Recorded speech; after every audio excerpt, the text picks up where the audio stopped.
जय हिंद। आप सभी ने अभी सुना होगा 1 फरवरी 2024 को हमारी फाइनेंस मिनिस्टर निर्मला सीतारमण ने बजट पेश किया है। ठीक है, आप सबको पता होगा जो बजट है वो एक अंतरिम बजट है। नहीं पता होगा तो मैं बताने के लिए आया हूँ। जो यह एक अंतरिम बजट या इंग्लिश में इसको इंटरिम बजट कहते हैं। अंतरिम बजट सामान्यतः वह होता है, जनरली वह होता है जो कि एक छोटे टाइम के लिए मात्र 3-4 महीने के लिए बजट पेश किया जाता है। और स्पेशली वह उस साल होता है जिस साल हमारे देश में चुनाव होने होते हैं। इस बार भी 2024 में जैसा कि आप सबको पता होगा जो अप्रैल मई 2024 में भारत में लोकसभा का चुनाव या प्राइम मिनिस्टर का चुनाव होना है।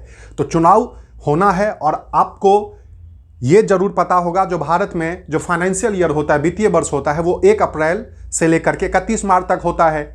तो चूंकि 1 अप्रैल से नया साल है फाइनेंशियल तौर पे, तो 1 अप्रैल से देश का खर्चा चलाने के लिए पैसा चाहिए होगा। ठीक है, 1 अप्रैल से खर्चा चलाने के लिए पैसा चाहिए होगा, यानी कि बजट चाहिए होगा। तो जब तक इलेक्शन खत्म होगा और नई सरकार का गठन होगा, वो मतलब जून तक जनरली होगा। तो 1 अप्रैल से जून तक के लिए जो 3 महीने के लिए ऑलमोस्ट जो पैसा चाहिए खर्चा चलाने के लिए, पूरे देश का बजट चलाने के लिए, इसीलिए चुनाव वाले साल में अंतरिम बजट या इंटरिम बजट जो है वो पेश किया जाता है। इस बार भी 2024 में हमारी फाइनेंस मिनिस्टर निर्मला सीतारमण, जो कि भारत की पहली महिला फाइनेंस मिनिस्टर है, वित्त मंत्री है पूर्णकालीन, ठीक है, ऑल टाइम के लिए। तो वो जो हैं उन्होंने अंतरिम बजट पेश किया है। ठीक है, अंतरिम बजट को आर्टिकल 112 के थ्रू जो है वोट एंड अकाउंट भी उसको कहा जाता है। तो अब हमें यह देखना है जो ये मात्र 3-4 महीने के लिए बजट पेश हुआ है, ये मेनली पूरे देश को चलाने के लिए क्या होता है, जो 4 महीने के लिए ये एक टेम्परेरी अस्थायी तौर पर यह जो है वो फाइनेंशियल प्लानिंग होता है। इसमें हालांकि ज़्यादा जो है वो क्या मतलब जो स्कीम या वगैरह वगैरह इन सब की जो है वो ज़्यादा क्या है मतलब अनाउंसमेंट नहीं की जाती है। तब भी काफ़ी कुछ अनाउंसमेंट हुआ है। तो हमारे लिए, हमारे एग्जाम के लिए बहुत ज़्यादा इंपॉर्टेंट ये आने वाले टाइम में बजट हो जाएगा। बाकी ये आपको क्लियर कर दूं, सरकार जब नई बनेगी, चाहे वो दोबारा से बीजेपी की सरकार आती है या फिर दोबारा से किसी और पार्टी की सरकार आती है, प्राइम मिनिस्टर जो नए बनेंगे उसके बाद फिर से हमारे देश में बजट पेश होगा। क्योंकि ये बजट उसी टाइम तक है जिस टाइम तक इलेक्शन होना है, जनरली 3 या 4 महीने के लिए, इसीलिए इसको अंतरिम बजट कहते हैं। उसके बाद फिर पूर्ण बजट पेश होगा जो जनरली जुलाई वगैरह में हमारे लोकसभा में प्रेजेंट किया जाएगा।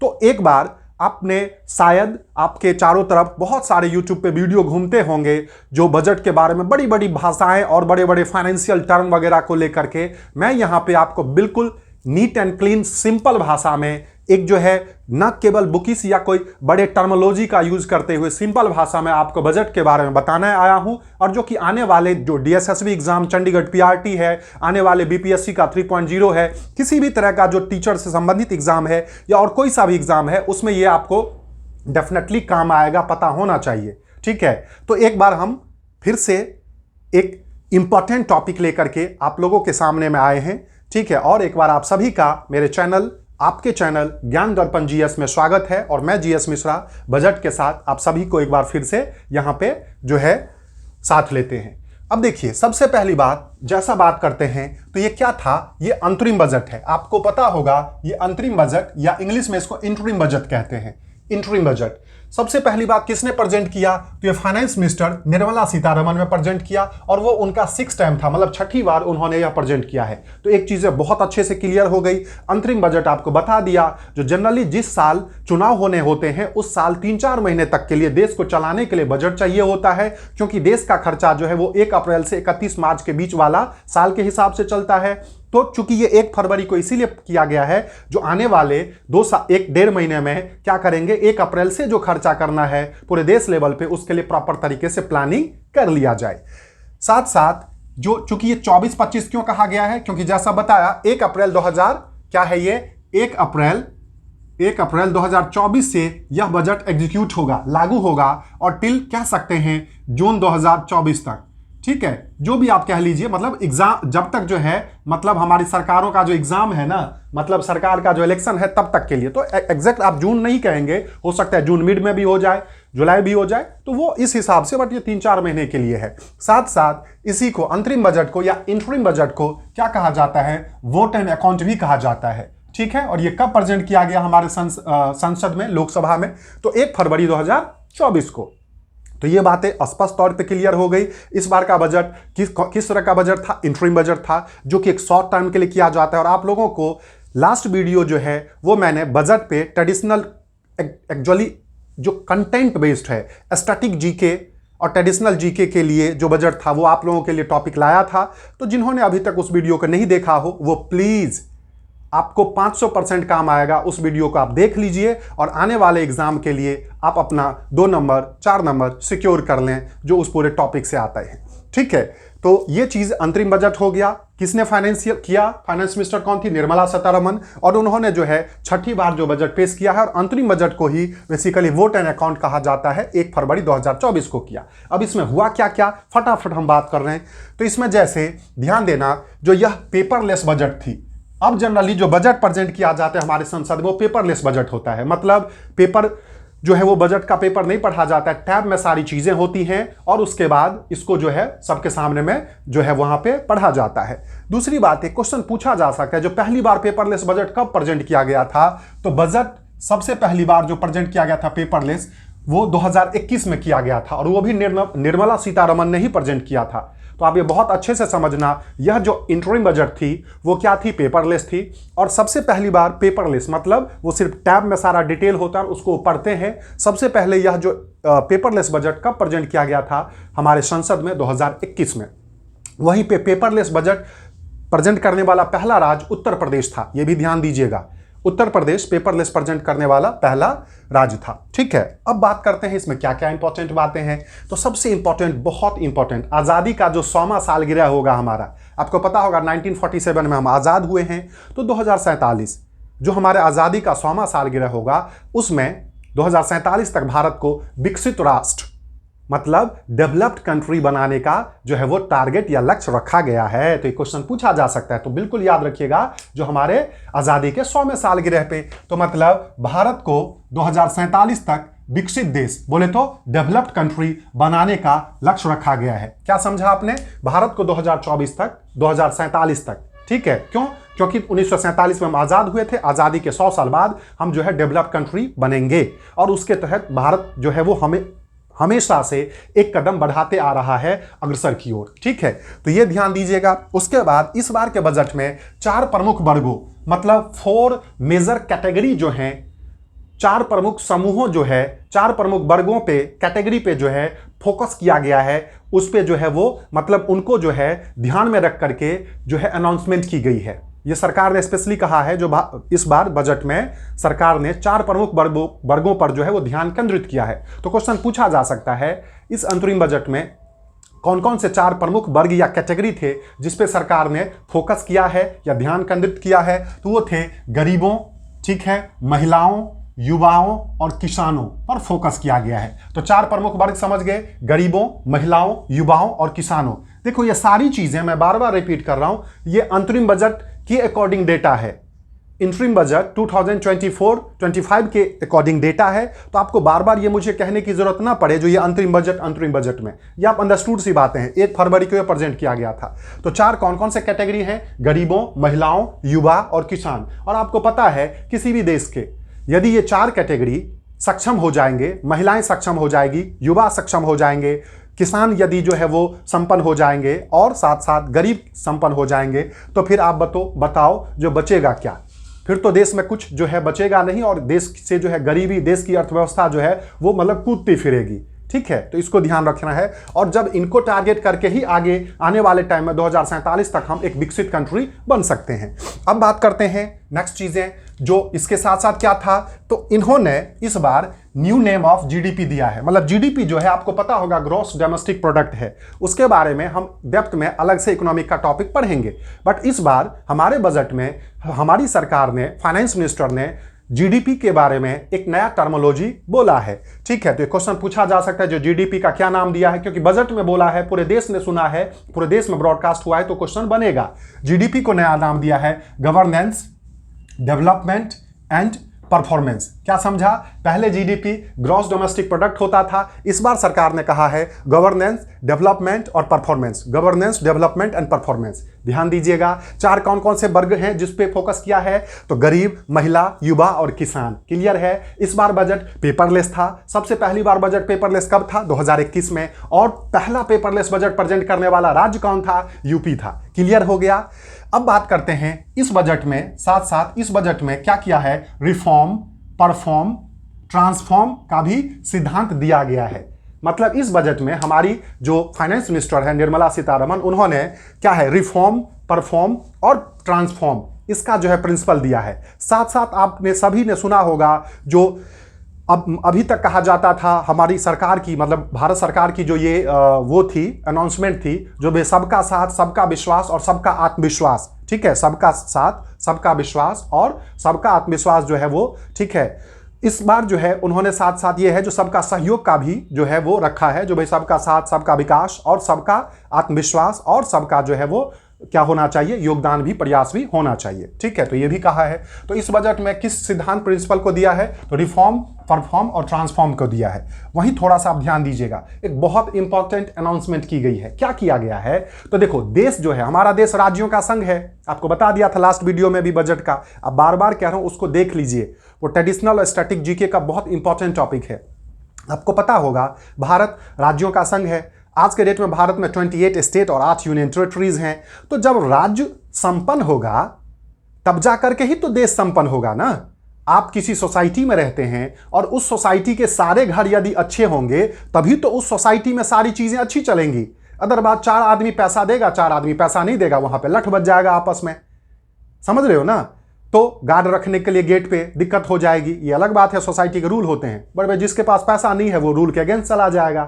तो वही चीजें हैं, देश तभी डेवलप होगा जब राज्य जो है वो अच्छे होंगे। तो भारत सरकार ने इसे विकसित भारत को लक्ष्य में रखते हुए, डेवलप इंडिया जो 2047 तक बनाना है उसको लक्ष्य में रखते हुए अनाउंस किया है। क्या किया है? तो राज्यों को, गौर करें, राज्यों को 50 वर्ष के लिए 75,000 करोड़ रुपए का ब्याज मुक्त कर्ज दिया जाएगा। हिंदी में मैंने लिखा है, बट अंग्रेजी वालों को भी कोई दिक्कत नहीं होगी यदि आप एक्चुअली में समझना चाहते हैं तो। और नहीं, यदि कोई अंग्रेजी वाले हैं जिसको हिंदी देख करके ही नफरत है, फिर तो भैया उनके लिए कोई दिक्कत ही नहीं है, वो तो अपने मर्जी के मालिक हैं। बट यदि आपको कंटेंट पढ़ना है और आपको जो है कंसेप्ट समझ जाना है तो 500% गारंटी है इंग्लिश वालों को भी इस हिंदी में भी समझ में आ जाएगा, क्योंकि मैं टर्म यूज कर रहा हूं उसको। क्या हुआ है?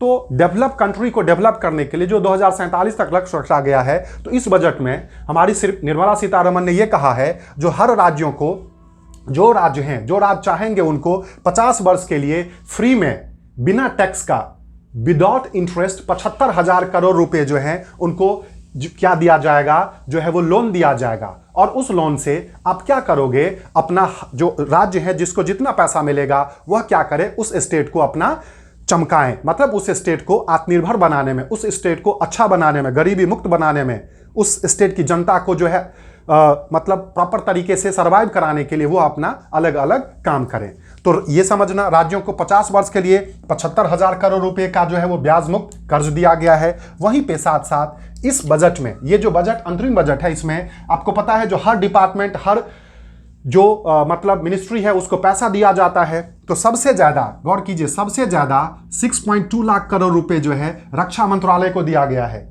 इससे ये होती है जो मोदी सरकार की जो रक्षा की नीति है, मतलब डिफेंस की जो नीति है, जो चारों तरफ से, जैसे पाकिस्तान की बात करते हैं, चीन की बात करते हैं, कल का जो छोटा सा कंट्री है मालदीव, वो भी आंख दिखा रहा है चीन की मदद से। तो इन सब को अच्छे तरीके से इनकी औकात में रखने के लिए भारत सरकार जो है वो रक्षा पे जबरदस्त पैसा खर्च कर रही है, डिफेंस पे। और उसी के तहत इस अंतरिम बजट में भी 6.2 लाख करोड़ रुपीस का जो है वो डिफेंस को जो है वो पैसा दिया जाएगा। ठीक है, वहीं रेल मंत्रालय को जो है 2.78 करोड़ रुपए दिया जाएगा, क्योंकि आपको पता है अब रेल बजट भी आम बजट के साथ ही होता है। तो 2.78 करोड़ जो है वो दिया जाएगा। आप कमेंट में बताइए, बोलिए जल्दी, जो रेल बजट जो है वो आम बजट के साथ कब मिक्स किया गया था? लास्ट वीडियो में बजट में मैंने ये पढ़ाया था, जिसने नहीं देखा है वो देख लीजिए। अब बात करते हैं महिलाओं की बातें, क्योंकि कोई भी समाज हो, जब तक महिला जब तक महिला यदि संपन्न नहीं है, सुदृढ़ नहीं है, आत्मनिर्भर नहीं है, तब तक समाज अच्छा हो ही नहीं सकता। और महिला तब होगा जब बेटी संपन्न होगी। यदि लड़की संपन्न होगी तभी तो महिला जो है वो संपन्न होगी ना, क्योंकि लड़की से ही महिला बनती है। तो आज के डेट में आपने सुना होगा सर्वाइवल कैंसर का जो है महिलाओं में जो है बहुत ज़्यादा जो है वो क्या हो गया है, बढ़ोतरी हो गई है, जिससे कि मतलब आकस्मिक जो है उनकी मृत्यु हो जाती है। इसीलिए सरकार ने यह टारगेट किया है जो गर्ल्स, ये क्वेश्चन बहुत इंपॉर्टेंट है, स्पेशली 9 से 14 साल के लड़कियों को, 9 से 14 साल की लड़कियों, कन्याओं, बालिकाओं को सर्वाइकल कैंसर के लिए टीकाकरण होगा। तो क्वेश्चन पूछा जा सकता है जो हाल ही में बजट में सरकार ने लड़कियों को, किस उम्र की लड़कियों को जो है सर्वाइकल कैंसर के लिए टीका लगाने का प्रावधान प्रोविजन किया गया है। जैसे बच्चों का टीका नहीं होता है पहली से, मतलब 0 से लेकर के 5 साल तक के बच्चों का जो अलग अलग तरह के टीका होता है, BCG का टीका, हेपेटाइटिस का टीका वगैरह वगैरह, उसी तरह से 9 से 14 साल तक की बच्चियों को, कन्याओं को, बालिकाओं को अब जो है सर्वाइकल कैंसर को मात देने के लिए, सर्वाइकल कैंसर से बचाने के लिए क्या होगा, जो है टीकाकरण का प्रोविजन लाया गया है इस बजट में पहली बार। तो ये कहीं ना कहीं हमारे समाज में महिलाओं की स्थिति को सुदृढ़ करने के लिए किया गया है, क्योंकि यदि लड़की सही रहेंगी तभी तो आगे महिला बनेंगी वो। तो इस बात को स्पष्ट तौर पे समझना। वहीं पे एक ध्यान देना है जो मिशन इंद्रधनुष, देखो इसमें बहुत सारे ऐसे प्रोग्राम हैं जिसको भी आप समझ करके अपना कंटेंट अच्छा कर सकते हो। मिशन इंद्रधनुष क्या होता है, पहली बात तो ये हो गया। तो मतलब जो वही बताया था, बच्चों को जो टीकाकरण होता है, छोटे छोटे बच्चों का जो अलग अलग एज ग्रुप महीने में जो टीकाकरण होता है, उनका जो टीका मतलब वैक्सीनेशन होता है, अंग्रेजी वाले वैक्सीनेशन जो होता है, उसी प्रोग्राम को क्या है, मिशन इंद्रधनुष कहा जाता है। क्लियर है? तो इन्होंने क्या किया है, मिशन इंद्रधनुष के टीकाकरण प्रयास के लिए यूविन पोर्टल जो है इस बार बताया है, जो यूविन पोर्टल या प्लेटफॉर्म बनेगा। मतलब ये जो मिशन इंद्रधनुष जो है उसमें जो टीकाकरण किसको कितना लगा, किसका कितना बच गया, उसके लिए एक पोर्टल बनेगा, एक प्लेटफॉर्म बनेगा जिसका नाम होगा यूविन। तो मिशन इंद्रधनुष समझ गए, जो बच्चों को टीकाकरण से संबंधित जो स्कीम है उसी को मिशन इंद्रधनुष कहा जाता है, और इसके लिए यूविन पोर्टल या प्लेटफॉर्म बनाया जाएगा। ये क्लियर हो गया। सर्वाइकल कैंसर से बचाने के लिए लड़कियों 9 से 14 साल तक की लड़कियों को क्या किया जाएगा, टीकाकरण होगा। अब बात करते हैं, वहीं पे सरकार ने ये कहा है इस बजट में, जो पिछले 10 साल में हमने शिक्षा को बढ़ावा देने के लिए क्या किया, वो भी स्टेटमेंट दिया है। तो देखिए ये कहा है 10 वर्षों में उच्चतर शिक्षा जो हायर एजुकेशन है, गौर करें उसमें महिला क्या क्या योगदान है और महिला का कितना ट्रांसफॉर्म हो रहा है उसको बताया गया है। 10 वर्षों में उच्चतर शिक्षा में महिलाओं का नामांकन, मतलब जो विमेन है, जो गर्ल्स हैं, उनका जो नामांकन या एडमिशन 28% बढ़ गया है। समझने की कोशिश करना। सरकार ने यह कहा है जो पिछले 10 वर्षों में हायर एजुकेशन में लड़कियों या महिलाओं का जो एडमिशन है वो 28% बढ़ गया है। मतलब घर की बेटियां, घर की औरतें भी जो है वो हायर एजुकेशन में एडमिशन लेने लगी, मतलब वो पढ़ने लगी। दूसरी बात है, एक स्टीम होता है, तो स्टेम, अब क्वेश्चन आपसे यही पूछा जा सकता है स्टेम क्या होता है। स्टेम मतलब होता है, गौर करो, स्टेम मतलब साइंस, टेक्नोलॉजी, इंजीनियरिंग और मेडिकल। स्टेम मतलब क्या होता है, साइंस, टेक्नोलॉजी, इंजीनियरिंग और मेडिकल। मतलब स्टेम पाठ्यक्रमों को हम सिलेबस कहते हैं। सिलेबस में 43% नामांकन बालिकाओं और महिलाओं का हुआ है। क्या समझा आपने? ये एक्चुअली महिला सशक्तिकरण का स्टेटमेंट है, जो पिछले 10 साल में हमारे हायर एजुकेशन में महिलाओं, मतलब लड़कियों और महिलाओं का नामांकन या एडमिशन 28% बढ़ गया है। वहीं पे स्टेम जनरली हम महिलाओं के लिए कहते हैं ना भाई, आर्ट रख ले, आर्ट पढ़ ले, ये वगैरह वगैरह। बट आप देखिए जो स्टेम मतलब साइंस, टेक्नोलॉजी, इंजीनियरिंग और मेडिकल में भी पाठ्यक्रमों, इनमें भी, इनकी पढ़ाई में भी 43% एडमिशन जो है वो बालिकाओं और महिलाओं का हुआ है। अब आप सोच लीजिए हमारा समाज कितना बदल रहा है, हमारे समाज में महिलाओं, लड़कियों की स्थिति कितनी अच्छी हो रही है। और जब समाज तभी बदलेगा एक्चुअली जब उस समाज की लड़की और महिलाओं की स्थिति जो है वो अच्छी होंगी। ठीक है, अब बात करते हैं वही आगे, जो एक वही महिलाओं को स्थिति अच्छा करने के लिए लखपति दीदी योजना है। गौर करना, एक लखपति दीदी योजना मतलब क्या है, यहाँ पे महिलाओं को अलग अलग जो है वो स्वयं संस्था के थ्रू, एनजीओ के थ्रू लोन दिला करके, उनको आत्मनिर्भर बना करके, उनके द्वारा अपना प्रोग्राम, अपना बिजनेस स्टार्ट करवा के उनको लखपति बनाने का टारगेट सरकार का है। तो इसी को लखपति दीदी कहते हैं। मतलब 1 लाख रुपए की वो मालकिन हो जाएगी। तो लखपति दीदी योजना में 2 करोड़ से बढ़ाकर 3 करोड़ महिलाओं को लाभ पहुंचाया जाएगा। मतलब अभी तक जो है ये टारगेट था, जो 2 करोड़ महिलाओं को जो है लखपति दीदी बनाना है, उनको लोन दे करके, अलग अलग से सहायता दे करके, उनका अपना बिजनेस खुलवा करके लखपति बनाने का। बट अब ये प्रोसेस किया गया है जो 2 से बदले 3 करोड़ महिलाओं तक यह स्कीम जो है पहुंचाएगा। तो ये भी महिला को, हमारे समाज में महिला को सुदृढ़ बनाने का काम हो गया। वहीं पे सरकार ने ये कहा है, जो पिछले 10 वर्षों में सरकार ने 25 करोड़ लोगों को बहुयामी गरीबी से बाहर आने में मदद की है। बहुयामी हो गया मल्टी डायमेंशनल, मतलब चारों तरफ से, ठीक है भाई। हर तरह के लोग गरीब होते हैं। कोई ऐसा होता है जो बीमारी के कारण गरीब हो जाता है, कोई ऐसा होता है जिसको खाने को नहीं मिलता इसलिए गरीब होते हैं, कोई ऐसा होता है जिसके घर में पुरुष कमाने वाला नहीं होता है तो गरीब होते हैं। तो मतलब सरकार ने कहा है जो पिछले 10 वर्ष में हमने 25 करोड़ लोगों को जो है मल्टी डायमेंशनल गरीबी या पॉवर्टी से जो है बाहर आने में मदद की है। मतलब पिछले 10 साल में देश में 25 करोड़ गरीब जो हैं वो अब गरीब नहीं रहे हैं, वो गरीबी से ऊपर आ गए हैं। तो पिछले 10 साल में आपने देखा जो महिलाओं की स्थिति कितनी अच्छी हुई है, जिसमें उन्होंने हायर एजुकेशन में 28% उनका एडमिशन बढ़ गया है। वहीं स्ट्रीम की बात करते हैं science, technology, engineering and medical, इसके सिलेबस में 43% इनका जो है लड़कियों और महिलाओं का नामांकन जो है एडमिशन बढ़ गया है। वहीं लखपति दीदी योजना में 2 करोड़ से बढ़ाकर अब 3 करोड़ महिलाओं को जो है वो लाभ पहुंचाया जाएगा। साथ साथ पिछले 10 साल में सरकार ने 25 करोड़ लोगों को अलग अलग तरीके से गरीबी से बाहर लाया है। ये देखिए देश बदल रहा है, समझ रहे हो ना, यही देश बदल रहा है। और तभी जाकर के विकसित भारत जो है वो बनेगा 2047 तक, वो इसी लक्ष्य को प्राप्त करने के बाद बनेगा। अब बात करते हैं आगे, ध्यान दे एजुकेशन से समझिए पिछले 10 वर्षों में उच्चतर शिक्षा, हायर एजुकेशन के लिए सरकार ने क्या क्या कितने किए हैं। तो ITI, जो ITI होता है जिसमें कि जितने ट्रेड्स ग्रुप के होते हैं, टेक्निकल ग्रुप के होते हैं, तो ITI जो है 3000 ITI का स्थापना किया है सरकार ने। IIT आपने सुना होगा, IIT Indian institute of technology engineering का 7 नए IIT बनाए हैं। 7 नए IIM Indian institute of management बनाए हैं। उसके बाद IIIT 16 बनाए हैं, मतलब Indian institute of information technology, Indian institute of information technology. मतलब देखिए IT सेक्टर कितना बढ़ रहा है। तो 16 IIIT बनाए हैं, 15 एम्स बनाए हैं सरकार ने, और साथ साथ यूनिवर्सिटियां या विश्वविद्यालय जो है 390 स्थापित किए गए हैं। तो सरकार का यह कहना है, फाइनेंस मिनिस्टर निर्मला सीतारमण ने संसद में यह कहा, जो पिछले 10 वर्ष में हायर एजुकेशन को बढ़ावा देने के लिए सरकार ने ITI 3000 जो ट्रेड्स वाले करते हैं, जिसके थ्रू जो है टेक्निकल जो है रेलवे वगैरह इन सब में लगते हैं, तो ITI जो है वो 3000 जो है स्थापना किया गया है। IIT Indian institute of technology जो इंजीनियर बनाते हैं वो 7 नया बना है। IIM Indian institute of management वो 7 बने हैं।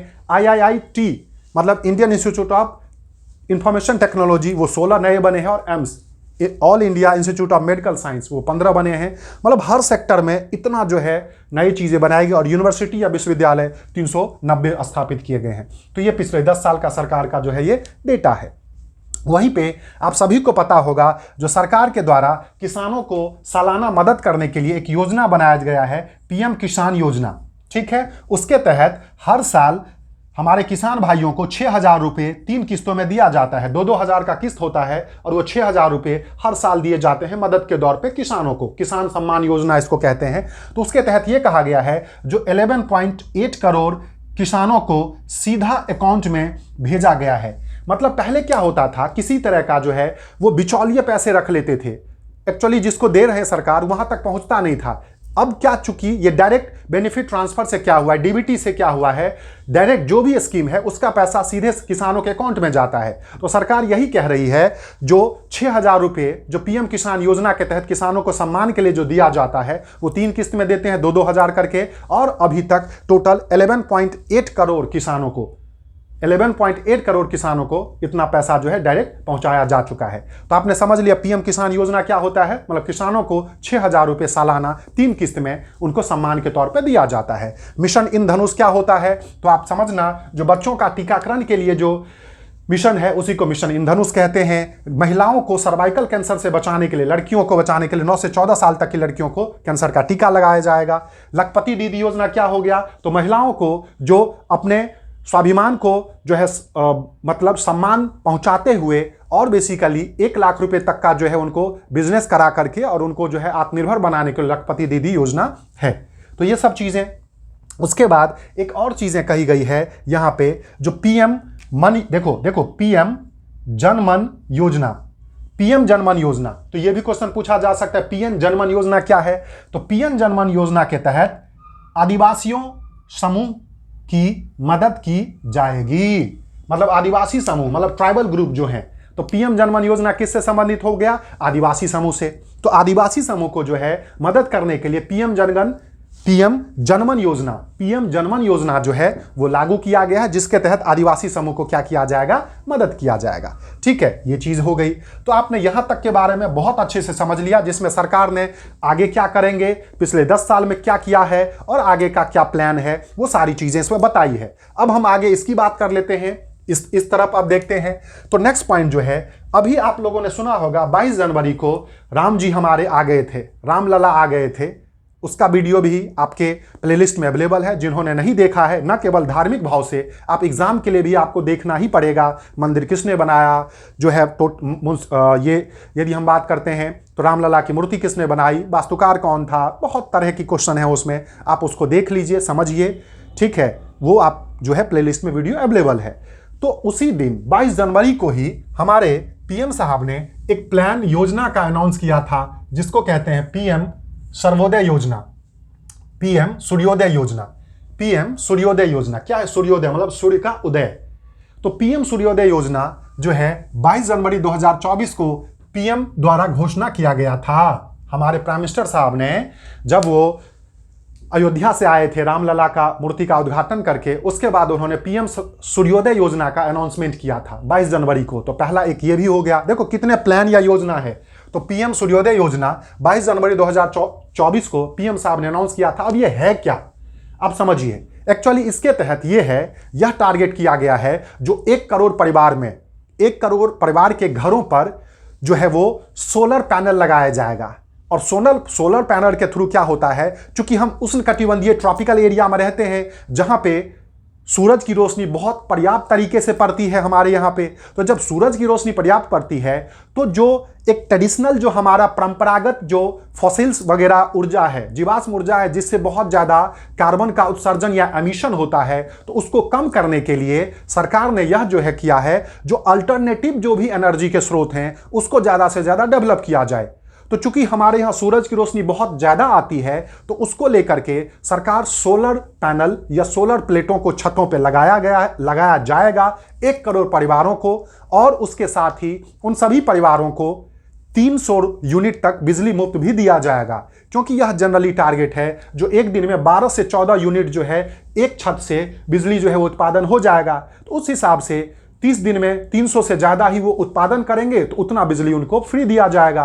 और उसके हिसाब से इन परिवारों के द्वारा करीब करीब 18,000 करोड़ रुपए जो है इनका अपना बचेगा एक नॉर्मल फैमिली का।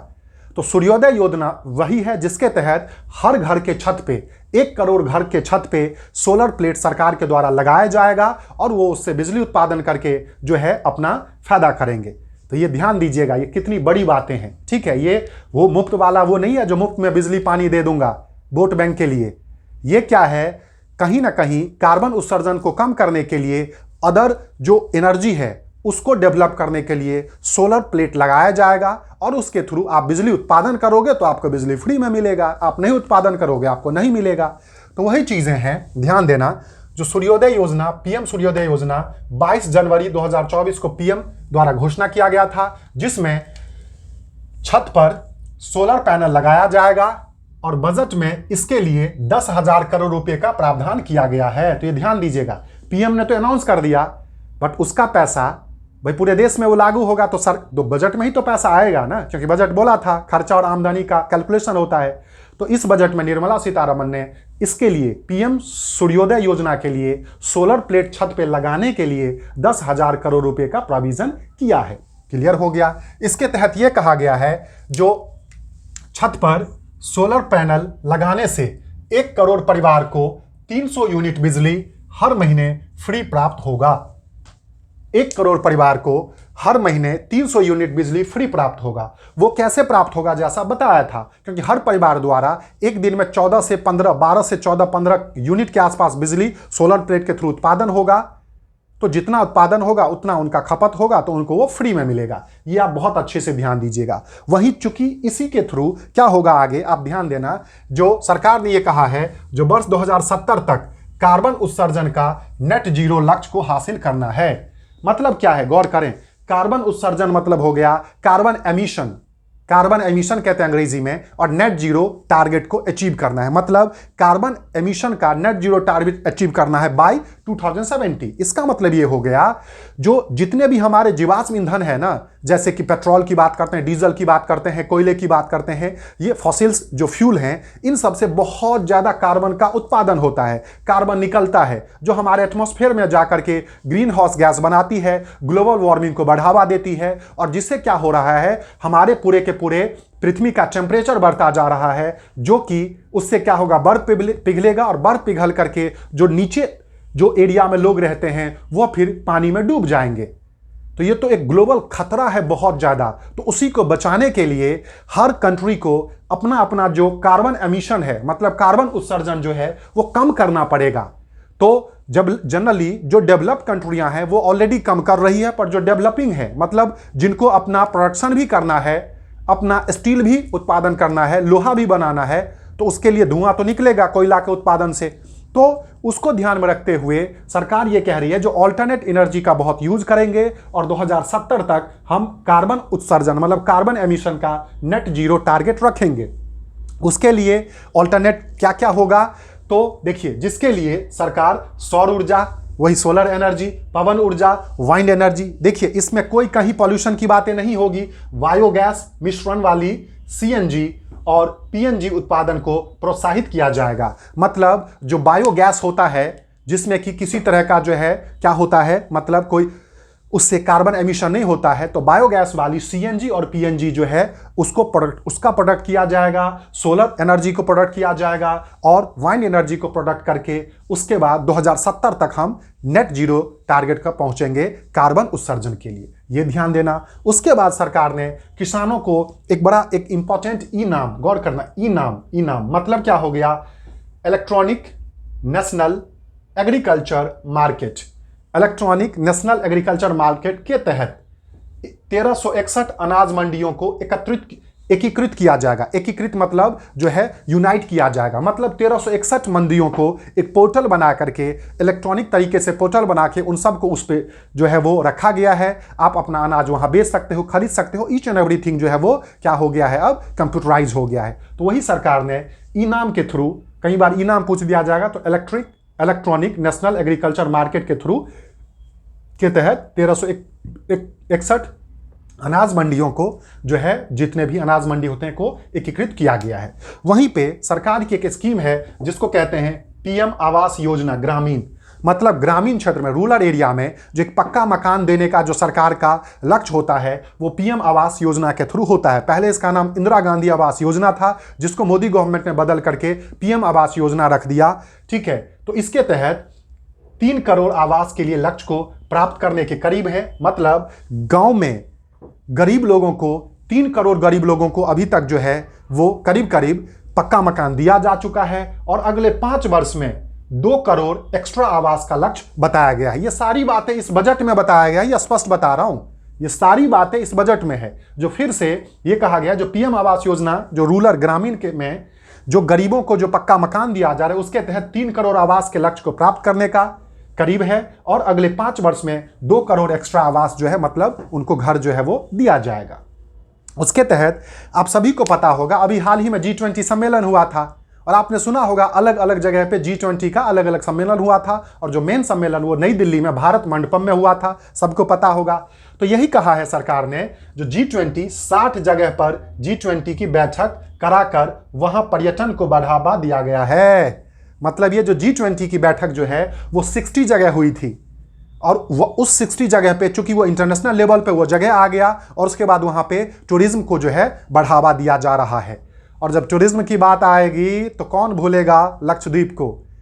जो कि मालदीव के लिए इससे बड़ा तमाचा हो ही नहीं सकता है जो वो चीन के गोद में जाके बैठ गया इसके कारण। तो हमारे पीएम साहब ने मात्र 4 कदम, मात्र 10 कदम चल करके मालदीव को उसकी औकात दिखा दी। और वो कैसे, तो लक्षद्वीप जो है, ठीक है, लक्षद्वीप में कनेक्टिविटी बढ़ाने व टूरिज्म बढ़ाने का प्रावधान किया गया है। प्रॉपर इस बजट में यह बताया गया है जो हमारा जो एक कोस्टल अरब सागर में जो हमारा लक्षद्वीप एक जो है आइलैंड है, उस पे हम अपने कनेक्टिविटी को बढ़ाएंगे और साथ साथ क्या करेंगे, तो टूरिज्म को भी बढ़ाएंगे, जिससे मालदीव को मिर्ची लगना तय है। और जब मालदीव को मिर्ची लगेगा तो फिर कहीं ना कहीं चीन को मिर्ची लगना भी है। अब बात करते हैं, वही एक प्लान है उड़ान योजना। देखिए बड़ी इंपॉर्टेंट बात है उड़ान योजना। उड़ान योजना क्या है, मतलब उड़े देश का हर आम नागरिक। उड़ान योजना मतलब होता है जो गरीब से गरीब लोग जो हैं, इतनी अच्छी सुविधा हो जाए, इतना कम टिकट हो जाए, जिसके तहत गरीब से गरीब लोग जो है वो बाय एयर यात्रा कर सकते हैं, उसी को हम उड़ान योजना कहते हैं। तो उड़ान योजना के तहत सरकार ने कहा है कि तहत मौजूदा एयरपोर्ट का विस्तार किया जाएगा, मतलब मौजूदा एयरपोर्ट को जो है वो मॉडिफाई किया जाएगा, डेवलप किया जाएगा और न्यू एयरपोर्ट बनाने का प्रोविजन किया गया है। तो उड़ान योजना के तहत सिंपल सी बात है भाई, जो एयरपोर्ट है उसको एक्सपेंड किया जाएगा और साथ साथ नए एयरपोर्ट भी बनाए जाएंगे, जिससे कि कनेक्टिविटी बढ़ेगी। और जब ज़्यादा कनेक्टिविटी होगी, ज़्यादा फ्रीक्वेंसी होगी, तो फिर एयर का किराया जो है वो कम होगा, उससे हर एक व्यक्ति जो है वो एयर पे बैठ सकता है। अब बात करते हैं एक लॉजिस्टिक कार्यकुशल बढ़ाने तथा लागत को कम करने के लिए, मतलब लॉजिस्टिक जो है मतलब माल ढुलाई के लिए। आपको पता होगा हमारे देश में, देश के अंदर जो सबसे ज़्यादा जो माल ढुलाई होता है, मतलब गुड्स जो है वो सप्लाई होता है एक जगह से दूसरे जगह तक, जो बिजनेसमैन करते हैं वो ट्रेन से होता है। जी हाँ, सोचो ना, एयर बाय एयर थोड़ी ले जाएंगे, और देश के अंदर बोला है तो शिप से जाएगा नहीं, तो ट्रेन से होता है। तो ट्रेन से जो लॉजिस्टिक चीज़ों को बड़ा ईजी बनाने के लिए और सबसे सस्ता होता है, ट्रेन से जो हमारी गुड्स जो है सप्लाई होती है, चीज़ें सप्लाई होती है एक स्टेट से दूसरे स्टेट, वो सबसे सस्ता होता है। तो वही सरकार ने भी इस बजट में कहा है जो लॉजिस्टिक कार्यकुशल बढ़ाने और लागत मतलब कॉस्ट को कम करने के लिए पीएम गति शक्ति, देखो पीएम गति शक्ति, गौर करना, पीएम गति शक्ति के तहत 3 बड़े रेल कॉरिडोर शुरू किया जाएगा। ठीक है, तो पीएम गति शक्ति क्या हो गया, मतलब हमारे देश में रेल को ज़्यादा से ज़्यादा बढ़ाने के लिए, रेल का जो है ज़्यादा से ज़्यादा कनेक्टिविटी बढ़ाने के लिए पीएम गति शक्ति प्लान किया गया है। और इसके तहत ही लॉजिस्टिक मतलब गुड्स का देश के अंदर सप्लाई करने के लिए कम कॉस्ट पे अच्छे से ज़्यादा लोगों तक सप्लाई पहुंचाने के लिए नया से 3 रेल कॉरिडोर शुरू करेंगे, स्पेशली गुड्स सप्लाई के लिए, ये ध्यान देना है। साथ साथ एक चीज़ और कहा है जो लगभग करीब 40,000 यात्री कोच, जो ट्रेन कोचेज होते हैं ना, ऑलमोस्ट 40,000 ट्रेन कोचेज को वंदे भारत कोच में बदला जाएगा। मतलब आज के डेट में भारत का सबसे प्रीमियम और सबसे बेस्ट क्वालिटी का जो ट्रेन है उसको वंदे भारत कहते हैं। उसमें एक आधुनिक सुविधाओं से अच्छी जो है वो क्या होती हैं, मतलब ट्रेन होती हैं। तो वो जो ट्रेन है, चाहे वो स्लीपर क्लास का है या एसी क्लास का है, उसका जो वंदे भारत कोच का जो एक कैटेगरी है, वंदे भारत कोच का जो एक पैमाना है, स्केल है, क्वालिटी है, उसी क्वालिटी के लेवल के 40,000 कोचेज को जो है ट्रेन की कोचेज को वंदे भारत कोचेज जैसा बनाया जाएगा। वहीं पे बताया जो गुड्स के लिए सप्लाई के लिए 3 नए कॉरिडोर बनाए जाएंगे पीएम गति शक्ति प्लान के तहत। वहीं पे इस बार ये है ध्यान देना, जो फिस्कल डेफिसिएट को हिंदी में राजकोषीय घाटा कहते हैं, जो जीडीपी का 5.1 तक सीमित रखने का लक्ष्य रखा गया है। तो एक क्वेश्चन ये पूछा जा सकता है, जो इस बजट में जो है फिस्कल डेफिसिएट कितना रखा गया है, तो उसका टारगेट 5.1 जो है वो जीडीपी का रखा गया। इसका डेफिसिएट मतलब होता है घाटा। घाटा मतलब तब होता है जब रेवेन्यू ज़्यादा होती है, मतलब रेवेन्यू कम होती है और एक्सपेंडिचर ज़्यादा होता है, मतलब सरकार का आमदनी कम होता है और खर्चा जब ज़्यादा होता है तो ऑब्वियस सी बात है आपको घाटा लगेगा। तो उसी को बेसिकली जो है फिस्कल डेफिसिएट कहा जाता है, जब गवर्नमेंट का रेवेन्यू कम हो और एक्सपेंडिचर ज़्यादा हो। तो वही कहा गया है, जो इसको जो है वो जीडीपी का 5.1% तक जो है सीमित रखने का वो किया गया है। साथ साथ एक और योजना है, गौर कीजिएगा, पीएम मत्स्य संपदा योजना। मत्स्य मतलब मछली, तो पीएम मत्स्य संपदा योजना को बढ़ावा दिया जाएगा। वहीं वहीं क्या है, एक्वाकल्चर, गौर करें, एक्वाकल्चर को बढ़ावा दिया जाएगा जिससे देश की ब्लू इकोनॉमी, गौर करना, देश की ब्लू इकोनॉमी को बढ़ावा मिलेगा। मतलब समझिए, सबसे पहले आप समझिएगा ब्लू इकोनॉमी क्या होता है। मतलब आपको पता होगा जो पृथ्वी को नीला ग्रह भी कहा जाता है, पृथ्वी को ब्लू प्लैनेट्स भी कहा जाता है। क्यों? क्योंकि यहां पे 70% पानी है।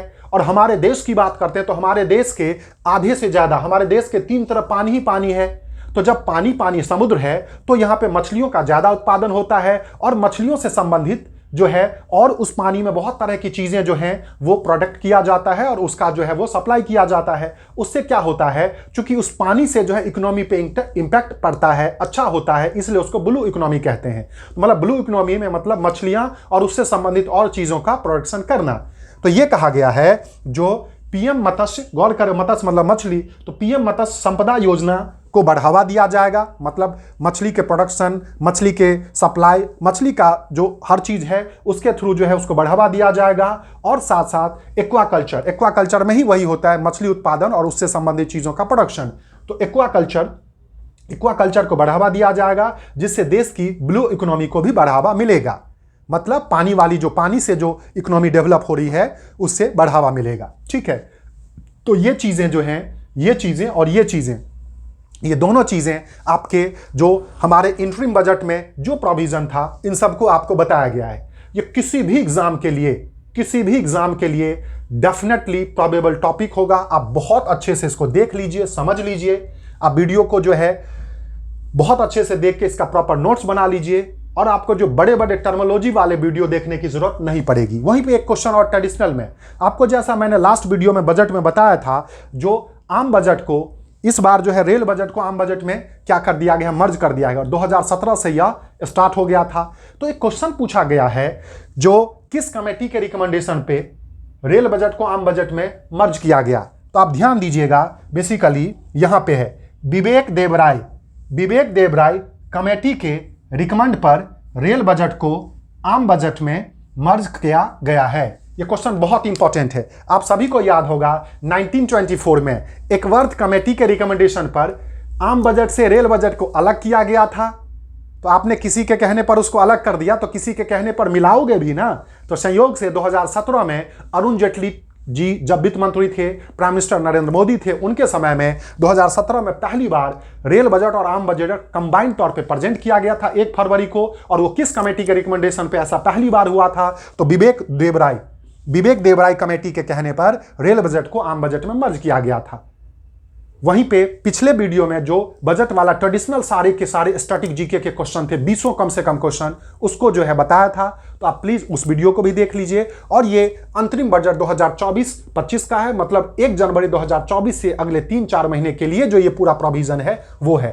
तो आप प्लीज इसको बहुत अच्छे से देख लें, समझ लें, नोट्स बना लें। और आपको वीडियो पसंद है तो आप इसको प्लीज शेयर करें, ज्यादा से ज्यादा शेयर करें। जो मेरा एक ही टारगेट है, जिस किसी स्टूडेंट में भी जीके को लेके फोबिया है उसको ये वीडियो दिखाओ, मेरे सारे वीडियो दिखाओ और उसके बाद कमेंट करवाओ जो एक्चुअली उसको फोबिया है या नहीं। ये जीके को जो मतलब इग्नोरेबल मानते हैं और उसका फोबिया बनाते हैं, उसी को दूर करने के लिए मैं आप लोगों के सामने वीडियो लेके आता हूं और आप इसको देख करके फील कर सकते हैं। तो बहुत अच्छे से तब तक प्रिपरेशन करें और इनको ज्यादा से ज्यादा शेयर करें। जिन्होंने सब्सक्राइब नहीं किया है वो प्लीज सब्सक्राइब करें और कमेंट जरूर करें। ठीक है, तब तक अपना ध्यान रखें, अच्छे से प्रिपरेशन करते रहें। जय हिंद।